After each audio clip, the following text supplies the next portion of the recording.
नमस्कार, स्वागत है आपका के न्यूज में और मैं हूं आपके साथ विशाल पंडित। आप देख रहे हैं 2024 का महासमर। इस महासमर में अब मात्र 2 चरण बचे हैं।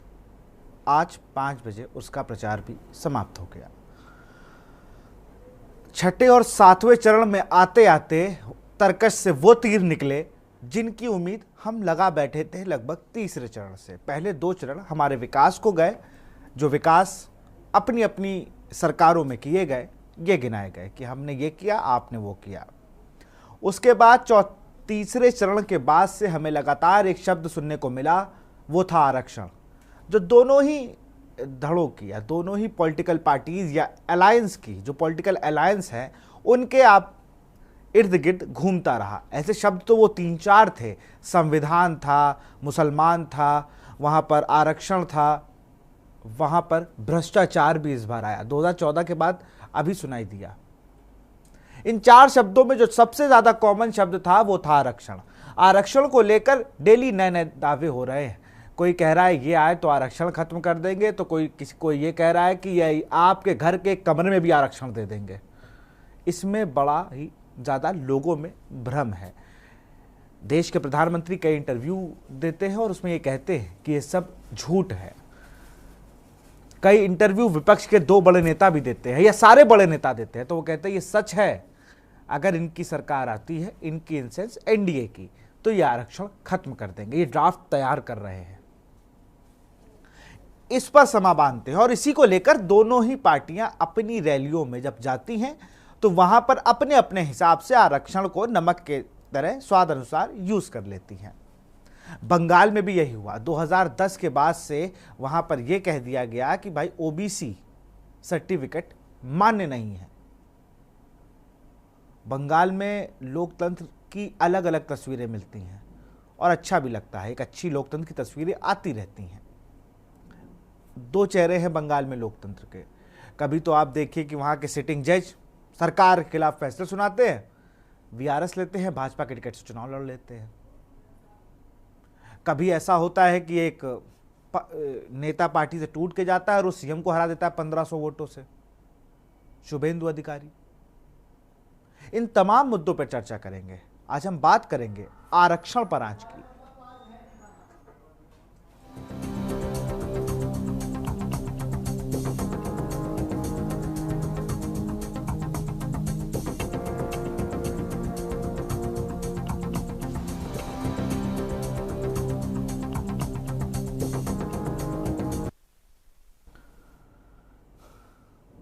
आरक्षण की आज पर कुछ बयान आपको सुनाएंगे।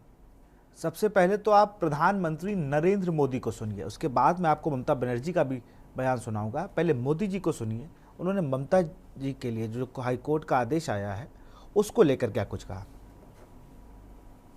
आप ये इंडी जमात वालों की मानसिकता देखिए। बंगाल की सीएम ने घोषणा कर दी है कि वो हाईकोर्ट का फैसला नहीं मानेगी।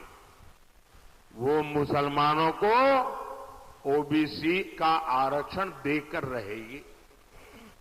आप मुझे बताइए, कांग्रेस हो, टीएमसी हो, इंडी गठबंधन के सारे दल तो अपने वोट बैंक के साथ डटकर खड़े हो गए हैं। फिर आपके साथ, हरियाणा के साथ कौन खड़ा होगा? कौन खड़ा होगा? इसलिए मैं हरियाणा के हर एससी, हर एसटी, हर ओबीसी को भरोसा देने आया हूं, जब तक मोदी जिंदा है, कोई माई का लाल, दलित का, आदिवासी का, पिछड़ों का आरक्षण छीन नहीं सकता है। वंचितों का जो अधिकार है, मोदी उसका चौकीदार है। এইটাই আজকে কোর্টকে দিয়ে করিয়েছে।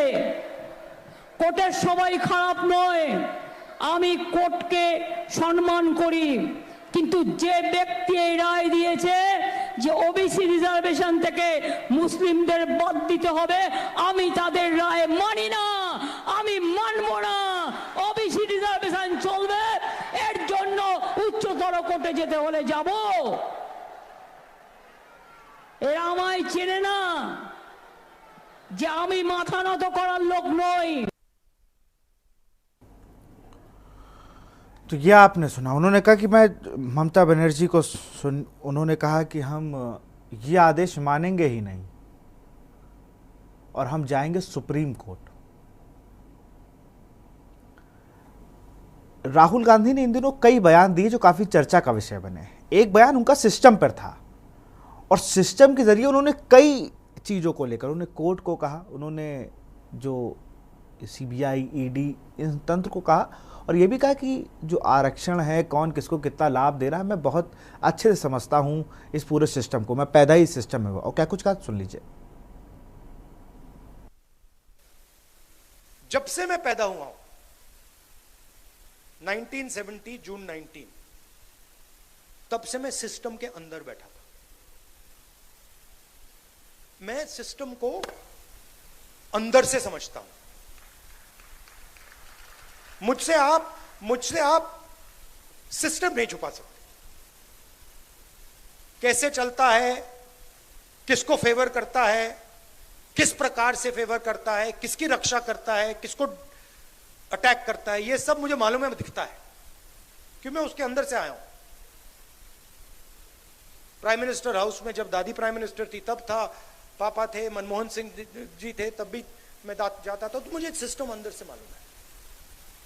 और मैं आपको कह रहा हूं, system is aligned against lower caste, मतलब भयंकर तरीके से हर लेवल पे। आप कॉर्पोरेट सिस्टम देख लो, मीडिया सिस्टम देख लो, ब्यूरोक्रेसी देख लो, जुडिशरी देख लो, एजुकेशन सिस्टम देख लो, मिलिट्री देख लो, जहां भी आप देखोगे 90% का पार्टिसिपेशन ही नहीं है। और आर्ग्यूमेंट बनाई जाती है, मेरिट की आर्ग्यूमेंट। अब यह कैसे हो सकता है कि किसी का संकल्प पत्र, किसी का न्याय पत्र, इन दोनों पत्रों में बात जो एक कॉमन थी वो था आरक्षण।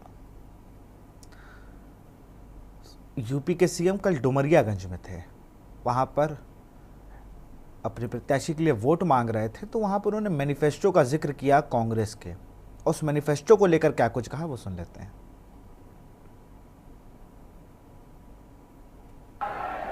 ये कहता है, इनका मैनिफेस्टो कहता है सत्ता में आएंगे तो पर्सनल लॉ लागू करके तालिबानी शासन लेकर के आएंगे। क्या तालिबानी शासन हिंदुस्तान में स्वीकार करेंगे? क्या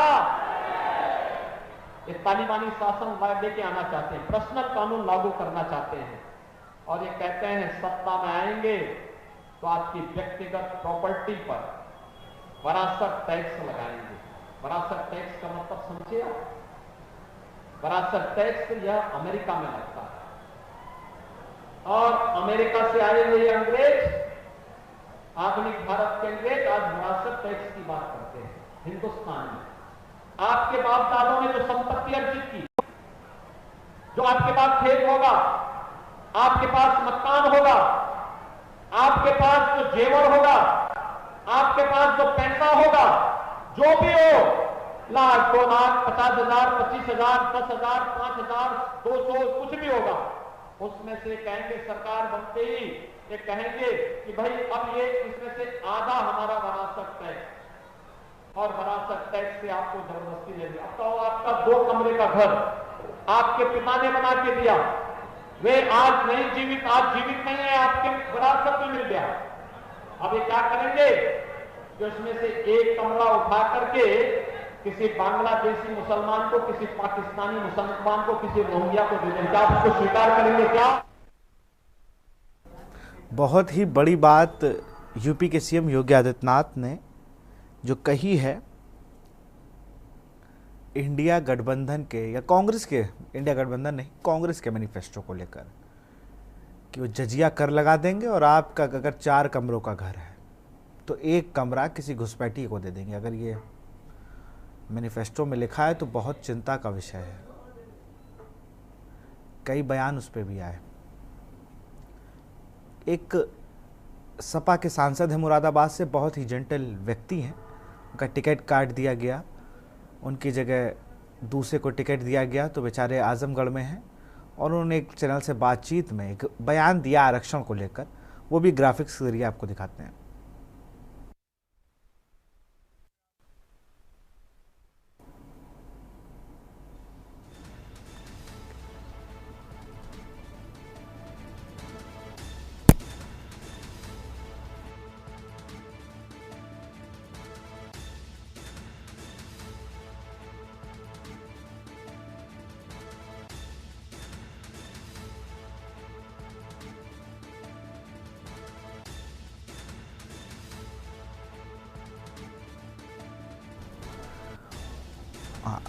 उस बयान को हम आपको दिखाएंगे, लेकिन उसमें नंदीग्राम के घमासान को समझिए। पश्चिम बंगाल में छठे चरण की वोटिंग से पहले फिर बवाल हुआ है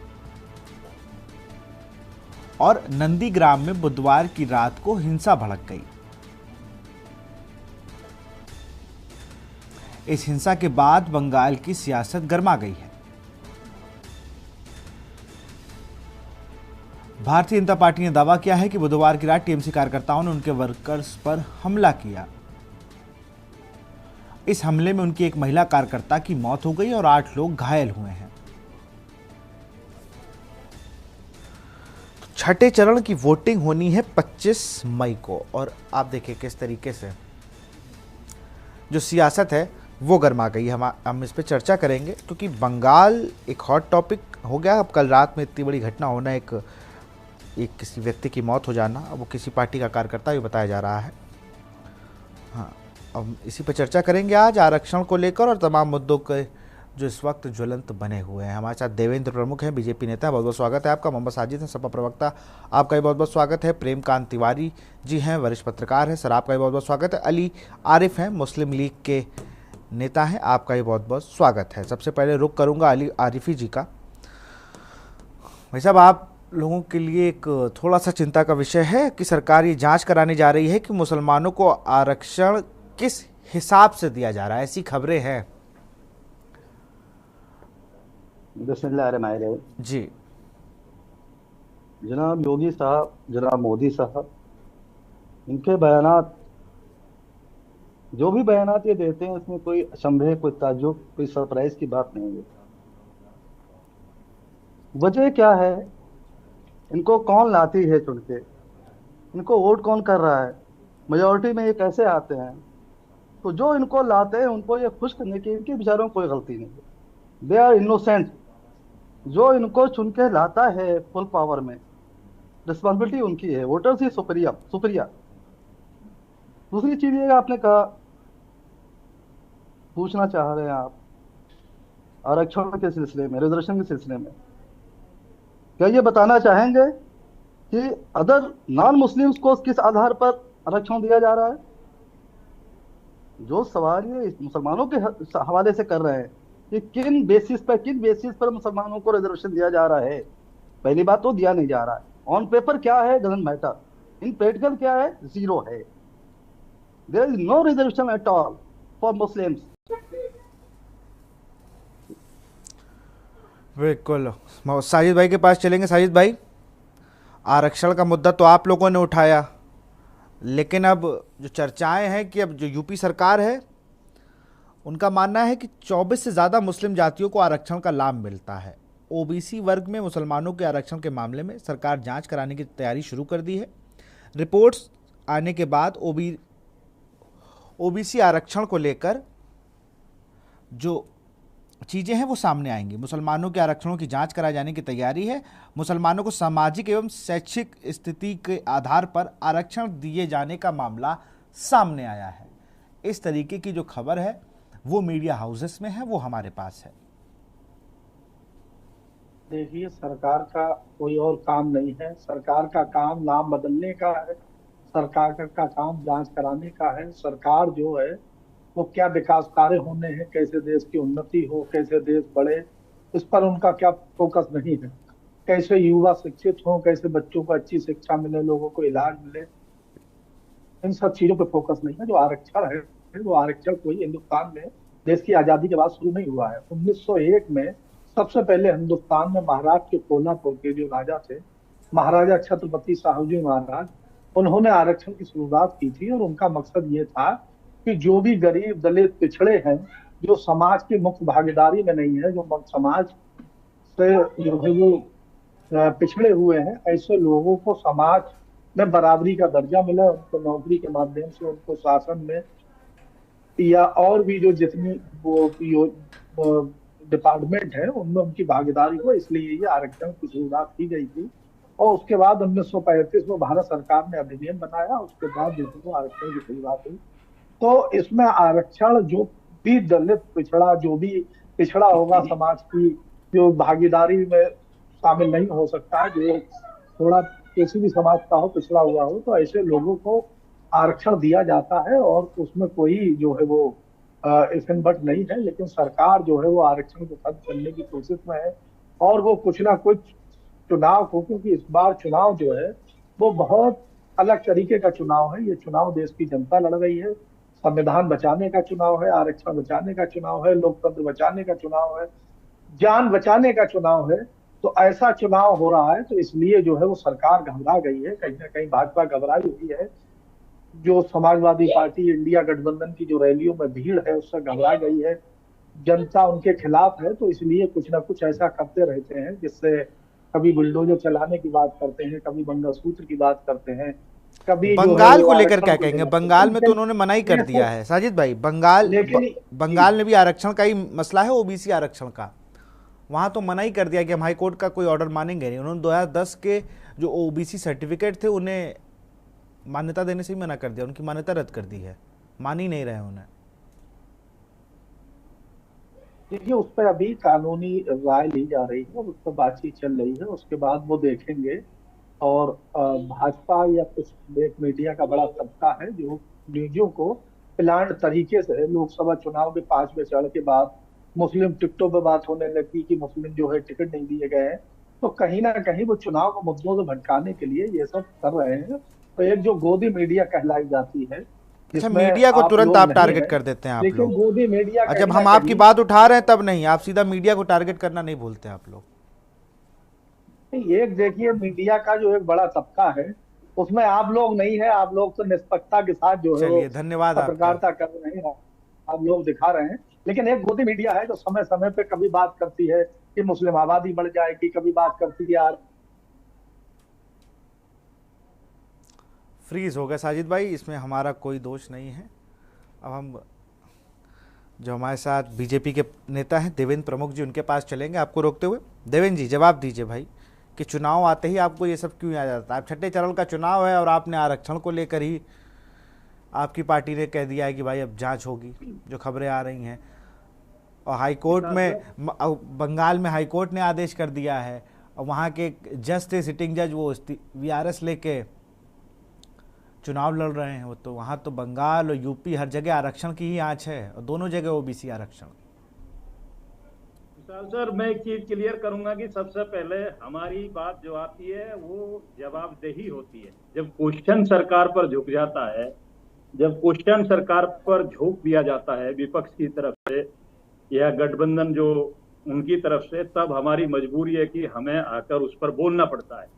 क्योंकि ये लोग हमेशा कोशिश करते हैं कि अपना फ्रंट तैयार करें, अपनी पिच तैयार करें, और कोई ऐसा बयान दें कि जिससे सरकार आए और कुछ ना कुछ ऐसा बोले, क्योंकि इनके पास ना तो विकास को लेकर कोई चर्चा बची थी। मैं इनसे बराबर कहता रहा, डिबेट में हम लगभग लंबे समय से, अब 10 वर्ष हमारी सरकार को पूरे हो गए। हमने पिछली योजनाओं में भी, जब 2019 का चुनाव था उसमें भी काफी बहस हुआ करती थी, तो यही बात आती थी भाई विकास की जो जिम्मेदारी है सरकार की है, सुशासन की सरकार की है, तो विपक्ष का काम क्या है? सरकार को घेरना।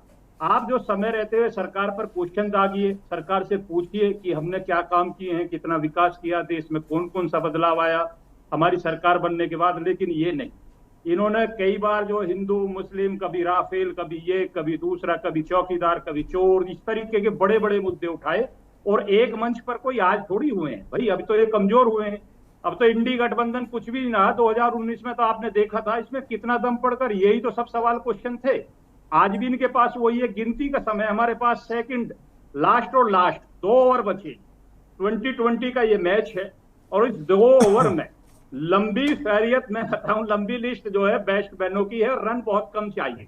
400 पार की बात है, 400 पार पर चर्चा कर रहे हैं, ना इतना समय कि हम यहाँ जो है राजनीति आरक्षण की करेंगे। इनके जवाब आते हैं, आपने बंगाल का जिक्र किया है और देखिए बंगाल पर ये लोग बोलने को नहीं है, मणिपुर पर चर्चा चाहते, बंगाल पर नहीं बोलते भाई। बंगाल पर क्यों नहीं बोलते भाई? दीदी इस देश का तो मणिपुर पर भी बोलना चाहिए ना। नहीं, आप बोलिए, बंगाल पर तो बोलिए, 1 साल हो गया बोलने में क्यों? मणिपुर तो 1 साल से ऊपर हो गया, 3 मई 2023 से चल रहा है। मणिपुर में हजारों हत्याएं हो गई, तमाम लोग घायल हैं, महिलाओं को चर्चा करा दी, बंगाल में भी चर्चा की, हमने लोकसभा में क्वेश्चन ले लिया, बहस नहीं हुई चर्चा, प्रधानमंत्री जी नहीं बोले, लेकिन बंगाल का प्रधानमंत्री जी नहीं बोले हैं, आप लोग बंगाल आप भी प्रधानमंत्री जी नहीं बोले हैं, प्रधानमंत्री जी नहीं बोले हैं, बंगाल आज चल रहा है।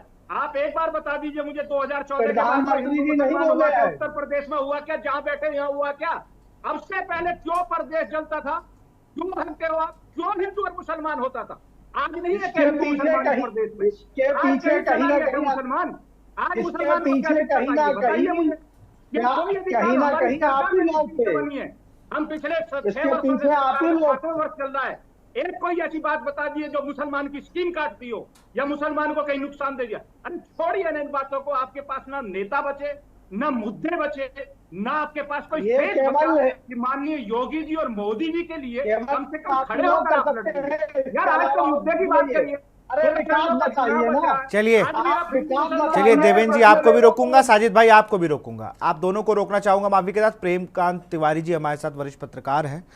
सर, आरक्षण को लेकर तीसरे चरण से जो चीजें शुरू हुई वो सबके सामने है। कोई कह रहा है मैं कोर्ट का आदेश नहीं मानूंगा, कोई कह रहा है ये आरक्षण खत्म कर देंगे, कोई कह रहा है कि जब तक मैं जिंदा हूं मैं पिछड़ों का चौकीदार, मैं उनका सेवक, सारी चीजें हैं। देवेंद्र भाई रोकूंगा आपको थोड़ी, अब थोड़ा प्रेमकांत तिवारी जी से भी मैं सवाल ले लूं। सर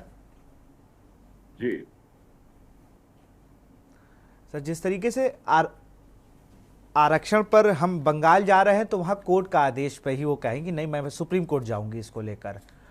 यूपी में क्या है कि दोनों अभी तक विकास की बात पे आ रहे थे कि भाई विकास के मुद्दे पे चुनाव लड़ना चाहिए, लेकिन सेंट्रल यूपी तक तो रहा, जब पूर्वांचल में बढ़े तो अब विकास नहीं, अब बात सीधे जातियों की होने लगी है कि आदिवासी को कैसे कोई छू सकता है, कैसे उनको आरक्षण कोई खत्म कर देगा। एक तरफ वो कह रहे हैं कि हम आरक्षण खत्म नहीं होने देंगे, ये सब आपको भ्रम फैलाया जा रहा है, तो अब तो पूरा चुनाव आरक्षण पर ही आ गया है। मैं समझता हूँ आरक्षण का तो अभी मुद्दा आया है, लेकिन बीच बीच में कई मुद्दे आए और यही चुनाव एक ऐसा दिखाई पड़ा जिसमें मुद्दे मुख्तलिफ हुए, बहुत से हुए और भिन्न भिन्न हुए, बड़ी जल्दी जल्दी बदले मुद्दे। तो ये अब आरक्षण का अगर मुद्दा आया है और ममता बनर्जी के मामले में आपने जो सवाल उठाया है, तो ये बात सही है कि भारतीय जनता पार्टी ममता बनर्जी के ऊपर सबसे बड़ा आरोप यही लगाती है कि वो तुष्टीकरण की राजनीति कर रही हैं और हर सूरत में वो चाहे म्यांमार से रोहिंग्यास का मामला हो, चाहे बांग्लादेश से जो शरणार्थियों का मामला हो, वो इस तरीके से उनको तुष्टीकरण की नीति के तहत संतुष्ट रखना चाहती है, अपना एक वोट बैंक इंटैक्ट रखना चाहती है।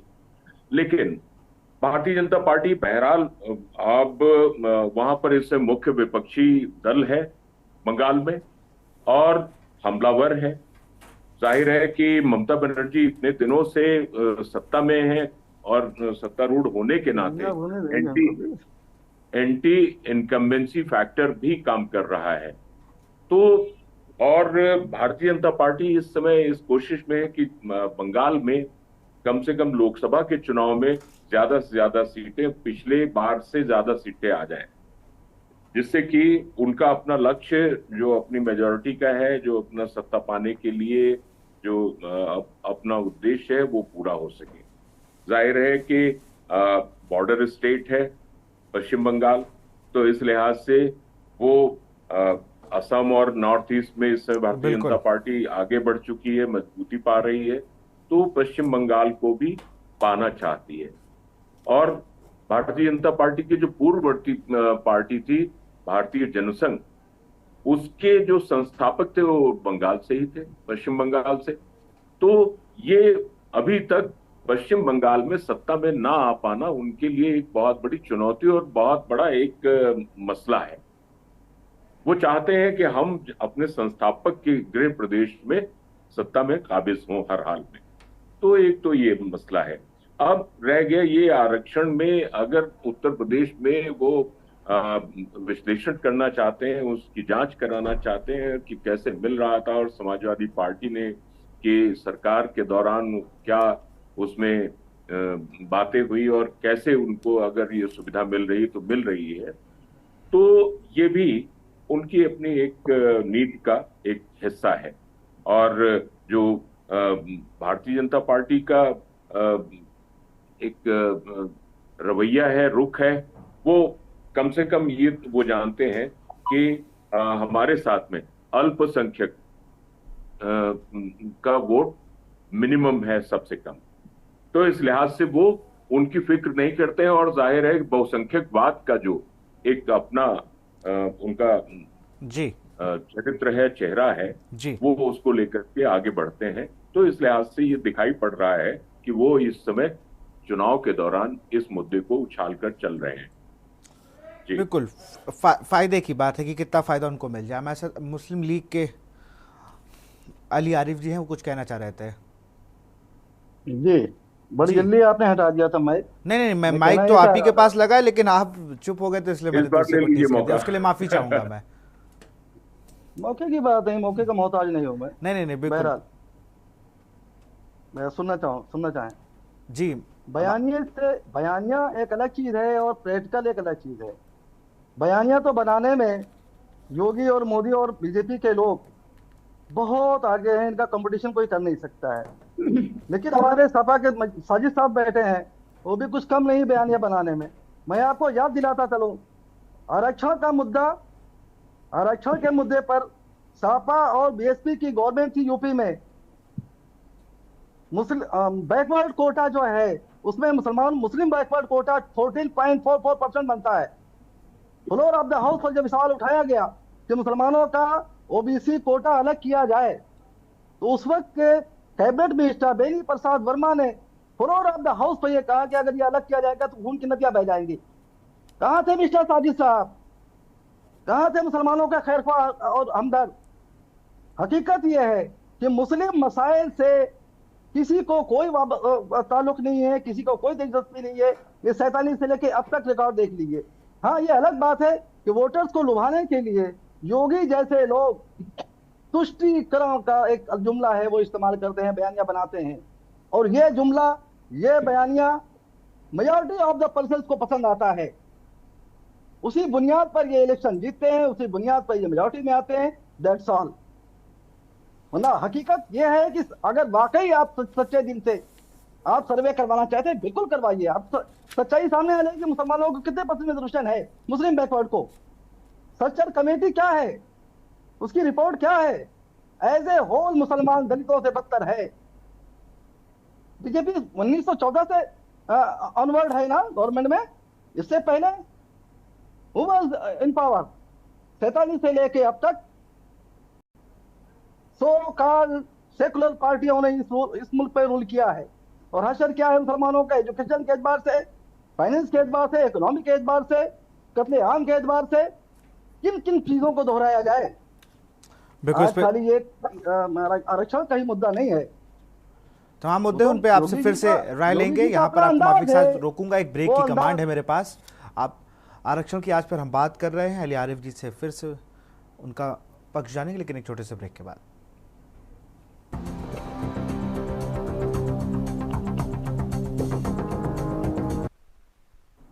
आरक्षण की आंच, इस चुनाव में इस आरक्षण की आंच में सभी पार्टियों ने अपने अपने तरकश चला लिए हैं। अली आरिफ जी के पास चलेंगे, वो अपनी बात को पूरा करेंगे, फिर उसी पर जवाब लेंगे मोहम्मद साजिद से, सपा प्रवक्ता हैं। अली भाई जल्दी से अपनी बात को रखें। दिया, मैंने अपनी बात कब्जे कर दिया, कह दिया जी, कि बयानियों से मसला नहीं हल होता है। और ये बहुत अच्छा होगा कि मिस्टर योगी पूरा वो सर्वे करवाए, कितनी ज्यादा मुसलमानों को रिजर्वेशन, मुस्लिम बैकवर्ड, मुसलमान तो बहुत दूर की बात है, मुस्लिम बैकवर्ड को कितना सपा के दौर में, कांग्रेस के दौर में, बीएसपी के दौर में रिजर्वेशन दिया गया है मुस्लिम बैकवर्ड्स को। मैंने अभी आपसे अर्ज किया कि सपा और बीएसपी की कंबाइंड गवर्नमेंट थी यूपी में, उस पर ये पॉइंट रेज किया गया किसी एमएलए की तरफ से कि मुस्लिम बैकवर्ड कोटे को टोटल कोटे से अलग किया जाए, जो कि 14.44% बनता है। फ्लोर ऑफ द हाउस, सपानी प्रसाद वर्मा ने फ्लोर ऑफ द हाउस पे ये कहा कि अगर इनका कोटा अलग किया गया तो खून की नदियां बह जाएंगी। इस पे जवाब लेते हैं, ये बयान बिल्कुल जवाब साजिद भाई से जवाब भी लेते हैं। अली भाई साजिद भाई से जवाब ले लेते हैं। साजिद भाई जवाब दीजिए, आप लोग तो बड़ी रहनुमा होने की बात कर रहे हैं, यहाँ तो आप ही पर आरोप लग रहा है। मोदी कहते हैं। देखिए अली साहब, शायद मुझे लगता है कि कहीं पुरानी उनकी अदावत रही होगी, और ये जो मुद्दे हैं, इन मुद्दों पर अन्य समय में भी बात हो सकती है, बाकी और भी समय होता है, लेकिन लोकसभा चुनाव के दौरान, विधानसभा चुनाव के दौरान इस तरीके के मुद्दे उठा के कहीं ना कहीं जनता का मुख्य मुद्दों से ध्यान हटाने की कोशिश रहती है। बाकी 5 साल होती है, इससे पहले ये कभी मुद्दे नहीं उठते, लेकिन जो चुनाव होता है उसमें खास तौर से जो इस समय के हालात हैं, भाजपा नफरत की आग में देश को झोंक रही है और पूरा देश जानता है, और उसको लेके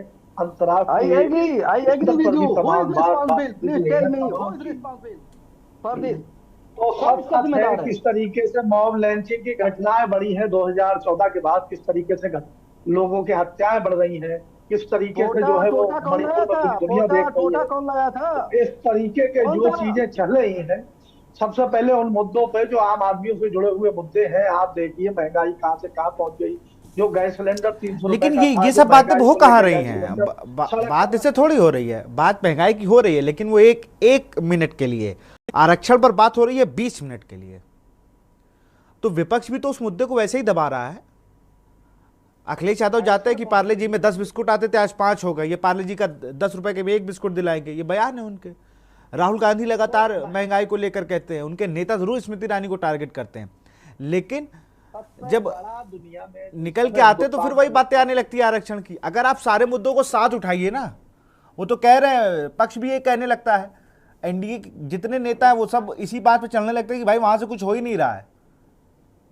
गठबंधन की सरकार, इससे पहले यूपीए सरकार थी, साहब मैंने ऑन रिकॉर्ड एक बात कही आपसे, असेंबली की एक बात कही आपसे, बाकायदा अल्पसंख्यक है उनकी स्थिति को देखा था, और अल्पसंख्यकों की स्थिति को देखने के बाद एक अल्पसंख्यक कल्याण मंत्रालय की स्थापना की गई, उसका बजट जारी हुआ, सच्चर कमेटी की रिपोर्ट पेश की गई, लेकिन भारतीय जनता पार्टी ने सत्ता में आने के बाद अल्पसंख्यक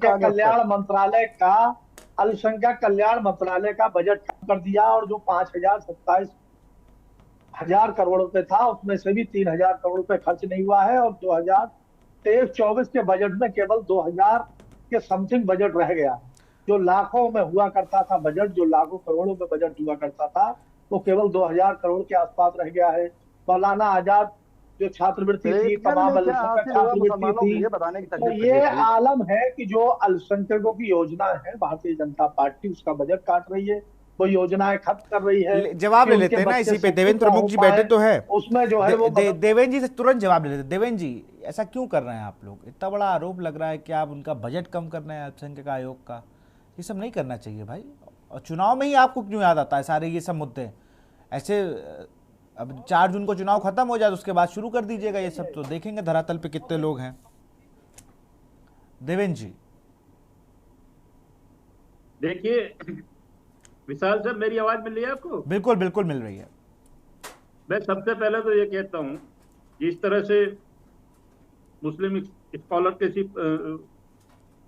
ठीक से बैठे हैं हमारे मित्र, बहुत अच्छे से उन्होंने क्वेश्चन किए हैं। कभी कभार जो है डिबेट का हिस्सा जब ऐसा आ जाए कि जिस पर चर्चा सार्थक और सही हो तो उस पर कर लेनी चाहिए।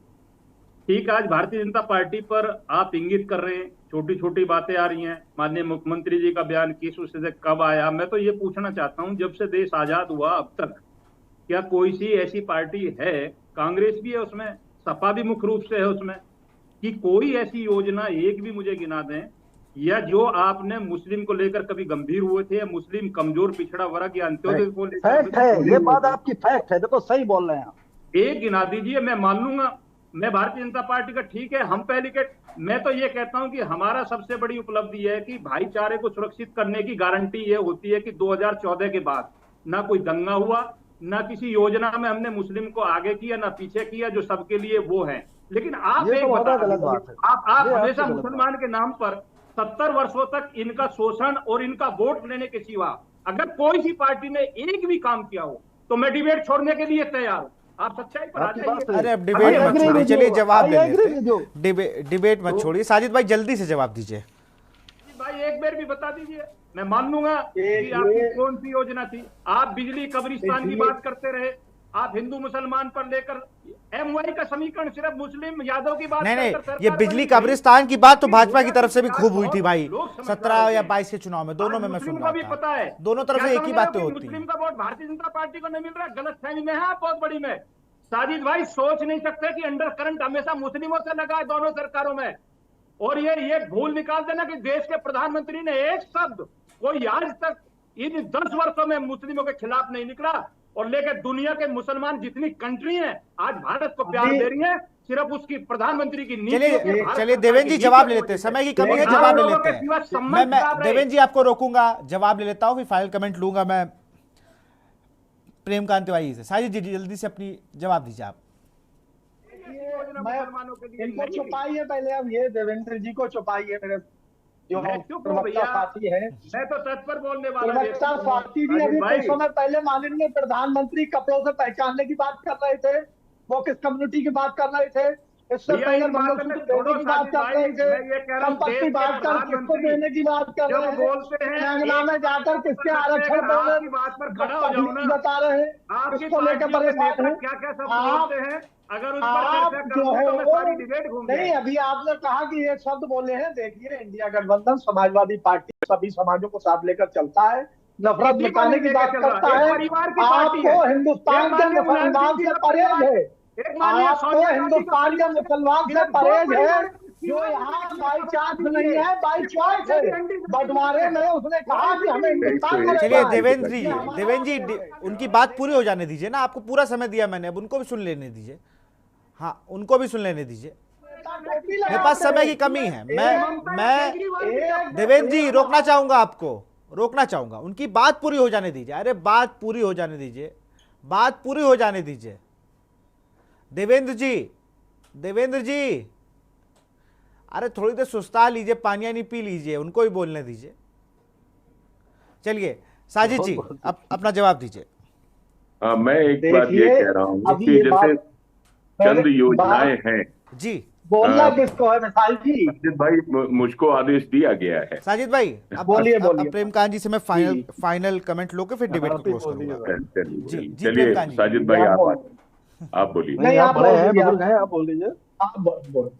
मैं तो सिंपली एक बात ये कहना चाह रहा हूं कि जो सेंट्रल गवर्नमेंट की या स्टेट गवर्नमेंट की जो योजनाएं हैं, चाहे वो गरीबों का सामूहिक विवाह का मामला हो, उज्ज्वला स्कीम हो सेंट्रल गवर्नमेंट की, या आवासीय योजना हो, इज्जत घर की बात हो, या फ्री राशन की बात हो, ये बताइए क्या उसमें भेदभाव किया जा रहा है? ये किसी का आरोप हो सकता है क्या?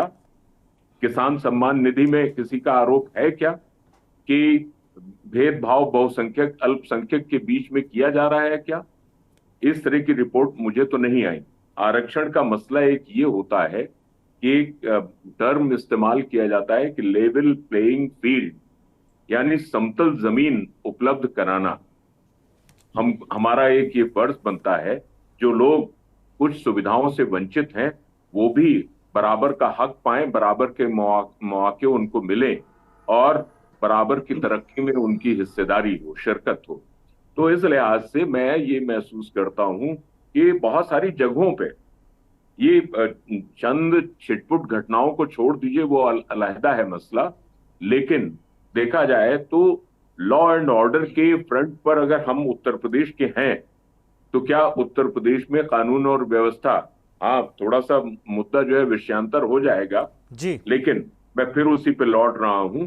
तो आरक्षण का मसला अगर ये है तो अब चुनाव का माहौल है, इसलिए चुनाव के माहौल में ये खास तौर से मुद्दे आ जाते हैं, वरना आप देखिए कि जब चुनाव का माहौल नहीं होता है तब तो बिल्कुल अलग बातें होती हैं, काम हो रहे होते हैं और काम के साथ साथ में सबके बीच में जब्त होती है। भाई बहुत से ऐसे भी मौके हैं, राजनाथ सिंह जी को देख लीजिए लखनऊ में, और बहुत से अल्पसंख्यकों और उनके नेताओं के टॉपिक से हट रहे हैं जनाब, टॉपिक से हट रहे हैं। जी।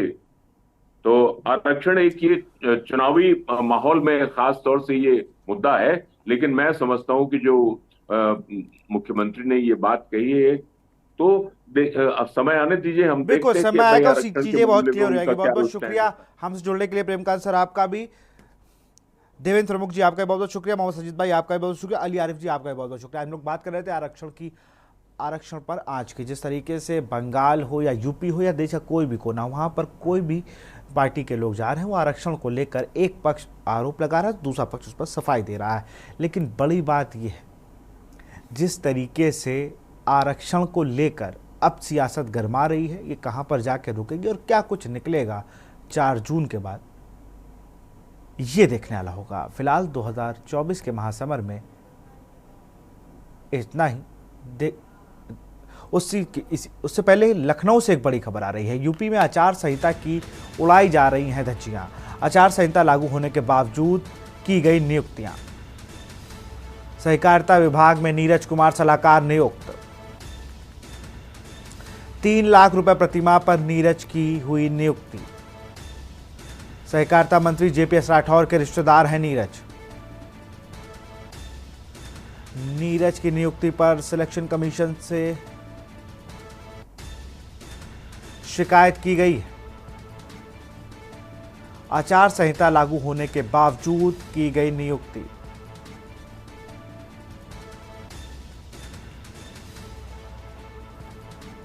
आचार संहिता लागू होने के बावजूद की गई नियुक्ति।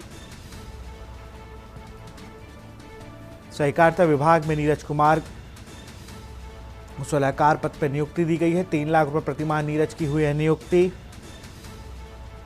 सहकारिता मंत्री जेपीएस राठौर के रिश्तेदार हैं नीरज।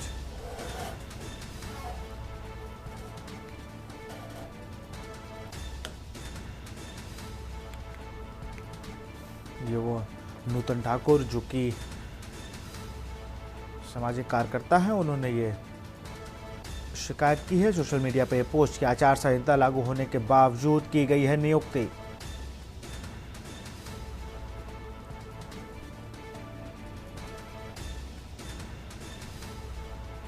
तीन लाख रुपए प्रतिमाह पर नीरज की हुई नियुक्ति। लखनऊ से खबर, यूपी में आचार संहिता की उड़ाई जा रही है धज्जियां। ऐसी खबर पर अधिक जानकारी के साथ हमारे सलाहकार संपादक केवक सिंह जी जुड़ चुके हैं। सर, एक बड़ा मामला सामने आया है। 3 लाख रुपए प्रतिमाह पर एक सलाहकार को नियुक्त कर दिया जाता है सहकारिता विभाग में, और जबकि आचार संहिता चल रही हो। कि जो आचार संहिता लागू हुई थी 2 महीने से ऊपर का समय उत्तर प्रदेश में हो गया, उत्तर प्रदेश का देश में हो गया, और आचार संहिता लागू होने के करीब 1 माह बाद उनकी नियुक्ति की गई, और जिसकी सिफारिश की गई थी नीरज कुमार की। नीरज कुमार न तो कोई तकनीकी व्यक्ति है, न कोई किसी चीज को विशेष वो है, उनको ज्ञान है। एक सामान्य से कार्यकर्ता है बीजेपी के, उनको नियुक्ति दो। जितनी तनख्वाह मंत्री की नहीं है, जो नियमावली है उत्तर प्रदेश सरकार की या सलाहकार नियुक्त करने की, उसके तहत कोई भी प्राधिकारी, कोई भी नियुक्ति प्राधिकारी अपनी से अधिक वेतन पे किसी को नियुक्त नहीं कर सकता है। पहला बात तो ये है। दूसरा ये है कि उनको 3 लाख रुपए प्रतिमाह पे न किसी चीज के विशेषज्ञ उनकी नियुक्ति की गई, और वो भी आचार संहिता लागू होने के बाद। तो ये बड़ा मामला है इस चीज की शिकायत सोशल मीडिया पे भी हुई है और इलेक्शन कमीशनर को भी जो नूतन ने भी पत्र लिखा है इलेक्शन भारत के निर्वाचन आयोग को कि ये नियुक्ति जूहिया चल संहिता लागू प्रमाणित बात से नियुक्त की जाए और जिन अधिकारियों ने उनकी नियुक्ति की है उनके खिलाफ दंडात्मक कार्रवाई की जाए। साथ साथ चीफ सेक्रेटरी को पत्र लिखा है और एक अहम बात यह है चीफ सेक्रेटरी को पत्र लिखने के बाद उन्होंने इलेक्शन कमीशन को पत्र लिखा। पत्र के बाद अब इसमें उत्तर प्रदेश सरकार क्या करती है, लेकिन सबसे बड़ा गंभीर मामला है कि 3 लाख रुपए प्रतिपाद में नियुक्ति, जबकि किसी चीज के विशेषज्ञ नहीं नीरज कुमार, सिर्फ उनकी विशेषता यही है कि जेपीएस राठौर जो सहकारिता मंत्री हैं उनके रिश्तेदार हैं। बिल्कुल, तो इसमें मंत्री का क्या कुछ कहना है? अगर जेपीएस राठौर की बात की जाए, सहकारिता मंत्री हैं यूपी के, राठौर से अभी उन्होंने इस पे कोई प्रतिक्रिया नहीं दी, हालांकि सोशल मीडिया पे है, हालांकि हर समय वो जो है ट्विटर पे हर जगह वो काफी चर्चित रहे हैं और लेकिन इस पे उन्होंने कोई जिसको ट्विटर पे भी हो गया है और सोशल मीडिया पे हो गया है, लेकिन उसकी तरफ से कोई प्रतिक्रिया बिल्कुल मौन उठाते हुए है। जी सर, बहुत बहुत शुक्रिया तमाम जानकारी के लिए। तो सहकारिता विभाग में नीरज की नियुक्ति की गई है। जेपीएस राठौर जो कि सहकारिता मंत्री उनके रिश्तेदार बताए जा रहे हैं।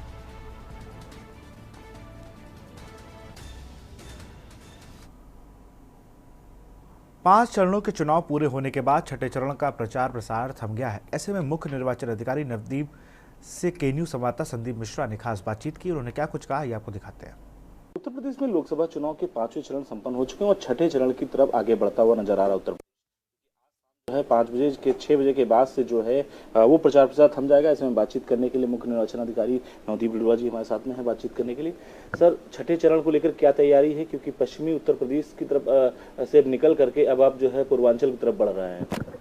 देखिए, हमारे 5 चरण में चुनाव उत्तर प्रदेश में जिस प्रकार शांतिपूर्ण, स्वतंत्र और निष्पक्ष ढंग से हुए हैं, वैसे ही छठे चरण में भी होगा और जो तैयारियां आवश्यक थी वो सारी हमने कर ली है। हमारे कर्मचारियों की ट्रेनिंग है, हमारे वाहनों की जो आवश्यकता थी उसको व्यवस्था करना, ईवीएम्स की तैयारी करना, बैलेट पेपर्स की तैयारी करना, पोस्टल बैलेट से वोटिंग कराना, कानून व्यवस्था के लिए ड्यूटीज़ लगाना, क्रिटिकल पोलिंग स्टेशंस पे विशेष निगाह रखना, वेबकास्टिंग करना, ये सारी चीज़ें हम लोगों ने तैयारी कर ली है और मुझे उम्मीद है कि शांतिपूर्ण ढंग से, व्यवस्थित ढंग से छठे चरण की 14 लोकसभा क्षेत्रों में भी चुनाव होगा 25 को। और तापमान काफ़ी बढ़ गया है, मौसम में गर्मी है बहुत, लेकिन इसके बावजूद हमें ऐसा विश्वास है कि जो 2019 जो पिछला लोकसभा चुनाव हुआ था उसके वोटिंग परसेंटेज से हम कम नहीं रहेंगे और जो हमारे वोटर्स हैं इस गर्मी के मौसम में भी निकल के आएंगे।